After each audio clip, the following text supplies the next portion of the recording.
In today's lesson, we are going to begin learning about electron configuration. In order to understand all of electron configuration, we are going to have to learn about 4 quantum numbers. But for today's lesson, we're only going to talk about the first 2 quantum numbers. So let's begin a quick review of our periodic table. I have asked for you in the past to put on your periodic table that groups go up and down and that periods go side to side. So we have group 1, group 2, 3, all the way over here to group 18.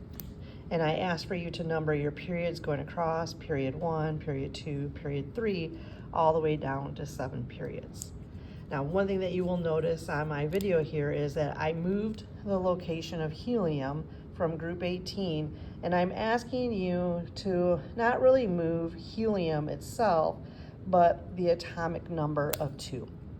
Now, when we talk about atomic numbers, like hydrogen has the atomic number 1, helium the atomic number 2, lithium 3, beryllium 4, remember the atomic number is used to identify the element, but it also tells us the number of protons that the atom has. If we are electrically neutral, which we are going to assume in all cases for right now, then if you have 1 proton, then you have to have 1 electron. If you have 4 protons, you have 4 electrons. And what we're going to do is use the periodic table to look for patterns. And we're going to look at them in terms of their electrons. And from that, we can write electron configuration. So the first quantum number, okay, these are numbers that are used to describe the electrons. The first quantum number is going to be called the principal quantum number. And we usually see it abbreviated as the letter N. So if N equals 1, N equals 2, N equals 3, basically the principal quantum number is telling me the energy level that is located in. And it could also mean the period it's located in. So in its essence, the energy level is equal to the period. So let's look at an example. If I was to choose hydrogen, I would say, what period do I find hydrogen in? Remember, periods go across. So we see that hydrogen is in period 1. Since it's in period 1, then that means it has 1 energy level. So we would say N equals 1. If I wanted to find chlorine, chlorine is in the 3rd period, it means then that it has 3 energy levels. 3rd period equals 3 energy levels. That means that N equals 3. The second quantum number that we have is known as the orbital quantum number. And the orbital quantum number uses the letter L to represent it. Now, I'm going to keep this really simple and just teach you kind of a little cheat. What the orbital quantum number means is what block do you find it in? There are 4 blocks on the periodic table. The 4 blocks are S, P, D, and F. Let's find them. Groups 1 and 2 here are going to be part of the S block. Anything in groups 1 and 2 we say is S. The P block is going to be anything over here. And it's going to be groups 13 through 18. Now please note that the letters of S, P, D, and F are all lowercase letters, all lowercase. So my D block is going to be this range through here. It's going to be groups 3 through groups 12. And then my F block is going to be these guys down here. Okay, so we have S, P, D, and F. So if I asked you to locate silicon, I could ask you about its first quantum number.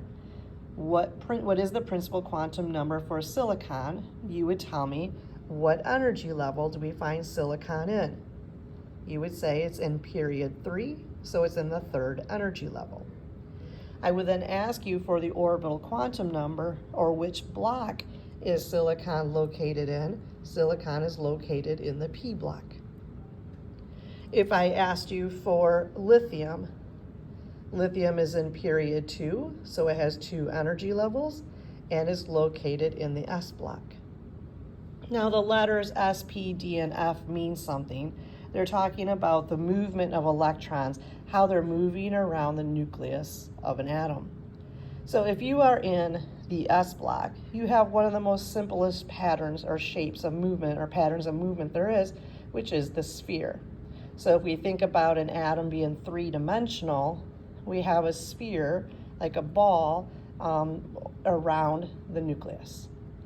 The P block, because it has more electrons, as we're going to find out, is going to be a bit more complicated, and is going to go around an axis. This would be the x-axis. It would circle around kind of in the peanut shape or a dumbbell shape. So it could be moving around the x-axis in this dumbbell shape, or it could be moving around the y-axis in a dumbbell shape, or it could be moving around the z-axis in a dumbbell shape. The D block, because we see it has more electrons in it, is going to become more complicated.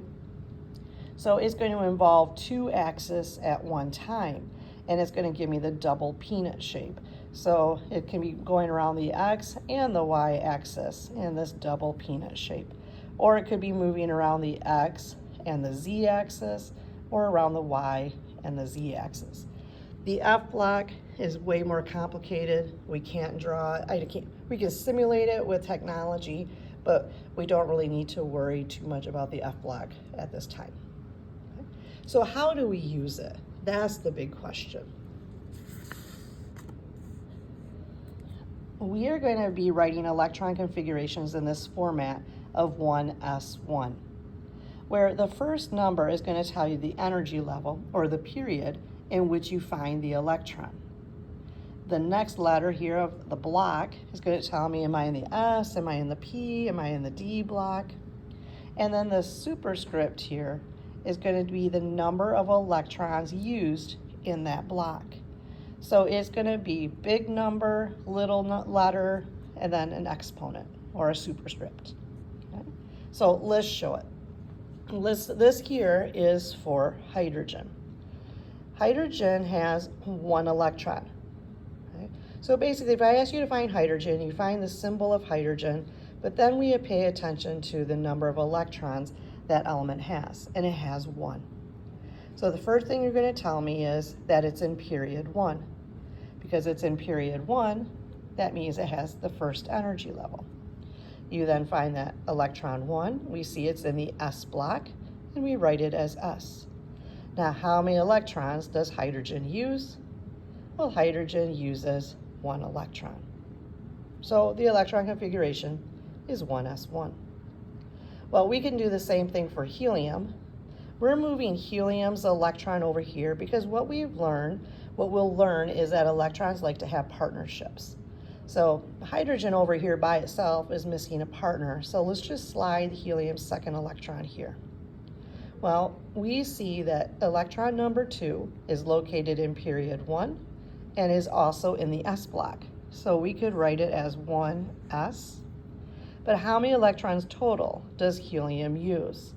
Well, it requires 2 electrons. So helium we would write as 1s2. Okay. Let's look at something a little bit more complicated. Let's look at beryllium. Now, beryllium has 4 electrons. And what is important is that we follow this rule called the off-ball principle. It means that you have to start with energy level 1 before moving to energy level 2, then energy level 3. Aufbau is a German word that means to build from the ground up. So we can see here that beryllium has 4 electrons, and the last of its electrons are in the second energy level. But according to the Aufbau principle, we have to tell where electrons 1 and 2 are before we tell where electrons 3 and 4 are. So where do we find electron 1 and electron 2? Well, both electron 1 and 2 are located in the first period, which means we're in the first energy level. They are both located in the S block. And how many different electrons is electron 1 and electron 2? Well, there are 2 different electrons, which is 1s2. After the number 2, we read like a book and the number scale. After number 2, we see the number 3. So we write across and come back over. Here's number 3. Where we see that electron 3 and 4 are side by side. Where are electrons 3 and 4 located? Well, they're in the second energy level, so that means that they are in the second period. Which block are they both located in? Well, they're in the S block. And how many different electrons is electron 3 and electron 4? 1, 2. 2 different electrons. So we write it as 2s2. This would be the electron configuration for beryllium. If I add the superscripts, 2 plus 2 is 4. Is that how many electrons that beryllium has? Yes. Let's choose something like fluorine. How many electrons does fluorine have? Well, it has 9. How many energy levels does it have? Well, it's in period 2, so it has 2 energy levels. But I have to follow the off-ball principle. That means I have to tell about energy level 1 before I move to energy level 2. So I have to tell the location of all 9 electrons. So again, where are electrons 1 and 2? Well, they're both in the first period. They're both in the S block. And how many different electrons? 1, 2, 2 electrons. 2 electrons max is how many can go in the first energy level. After electron number 2, we go to electron 3 and 4. Where do we find electrons 3 and 4? Well, they're in the second energy level. They are in the S block, and that accounts for 2 separate electrons, 2s2. After number 4, we come over here to number 5. We're going to go 5, 6, 7, 8, 9. We're stopping at fluorine. Which period are they in? Well, they're in the second period, so that means they're in the second energy level. Which block are they all located in? They're in the P block. How many different electrons is 5, 6, 7, 8, 9? Well, it's 1, 2, 3, 4, 5. So it's going to be known as 2p5. 2 plus 2 is 4, plus 5 is 9. Awesome. So I'm going to have everybody try maybe doing something like aluminum on their own. What I'm hoping for you to see is that aluminum's in the third energy level, so I must tell where electrons are in energy level 1, then energy level 2, and then I can move to energy level 3. But are we seeing a pattern emerging? Is it always starting out the same way? So again, electrons 1 and 2 are in the 1s. They make up 2 distinct electrons. After number 2, I find electrons 3 and 4. They are together. They are both found in the second energy level. They are both found in the S block, and they account for 2 distinct electrons. After electron 4, we need to use all of these guys, 5 through 10. They're all in the second energy level. They are all in the P block. But this time I use 1, 2, 3, 4, 5, 6 electrons, so I'm 2p6. After the number 10, I find the number 11 and 12. Where are electrons 11 and 12? Well, they're in the third energy level, and they're in the S block. How many different electrons is 11 and 12? Well, they are 2 distinct electrons. And after 12, I go to 13. That's where I wanted to go. That's where I'll stop. Where is electron 13 located? They're in the third energy level, in the P block. And how many electrons do I use here? Well, in this block, I'm only using 1 electron. And then I add together 2, 4, 10, 12, 13. Is that how many electrons that aluminum had? Yes. We're going to draw board diagrams for each of these. Okay, so we're going to draw pictures. So if I wanted to draw this picture of this, we have 1 energy level. Both of these guys are saying the second energy level, and this guy is saying the third energy level. So we are going to draw the nucleus. We're going to draw a Bohr diagram, 1, 2, and 3. You might recall doing this in your physical science class. All right. In the first energy level here, you are going to put 2 electrons, and you probably drew dots for these guys. I don't want to take the time to draw all of your dots, so I'm just going to ask you, excuse me, as I get my pen here. I'm just going to tell you in the first energy level, just tell me your number of electrons. So I'm just going to let you write the number 2. You just don't want to count everything. So here, my second energy level, 2 and 2, I get to add these two things together, 2 plus 6, which is going to be 8. And then I go to the third energy level, and I'm going to add these guys together. 2 plus 1 is 3. So this is what my Bohr diagram would look like. 2 electrons in the first, 8 electrons in the second, 3 electrons in the third. Now, what we're trying to do is we're trying to obey the octet rule. We always want to get 8 electrons in the outermost energy level. Well, my outermost energy level right now only has 3.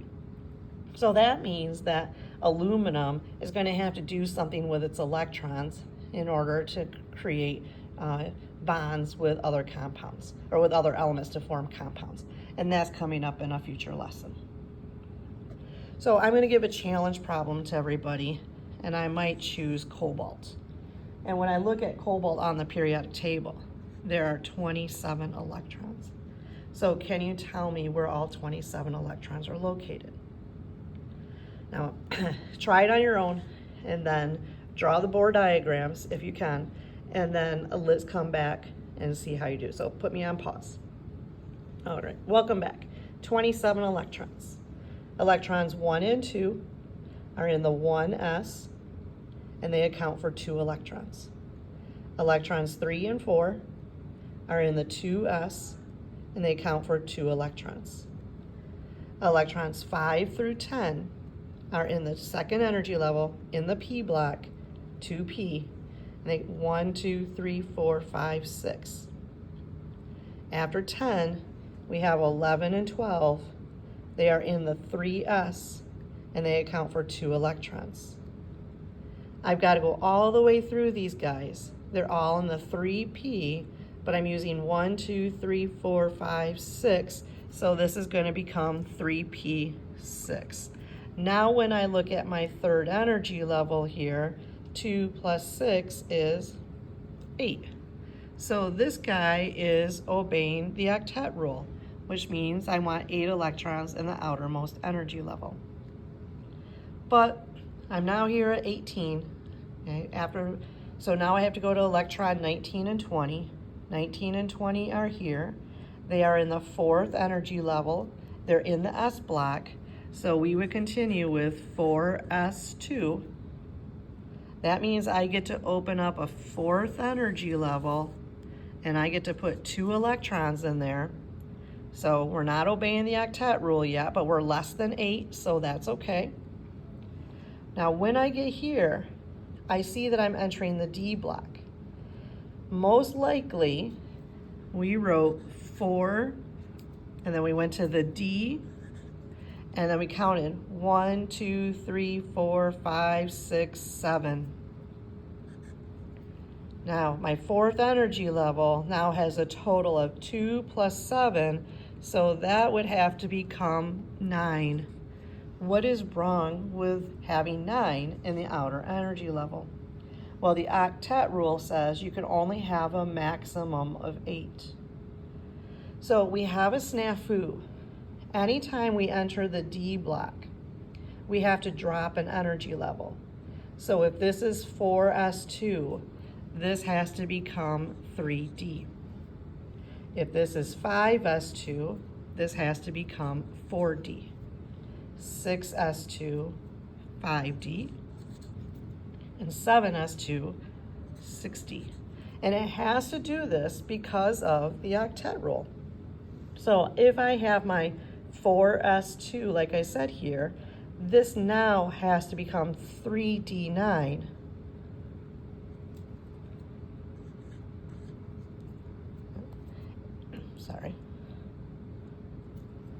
3D. So I go back to my fourth energy level. I get to put those 2 electrons in the fourth energy level. That's obeying the octet rule because it can only have a maximum of 8. We now have to drop back into the third energy level, which already has 8, but we have to add 7. So 8 plus 7 is 15. And you say, wait a minute, how can that happen? Well, it's fine. And in our next lesson, we'll talk about it. But what we're really concerned about is this outer energy level.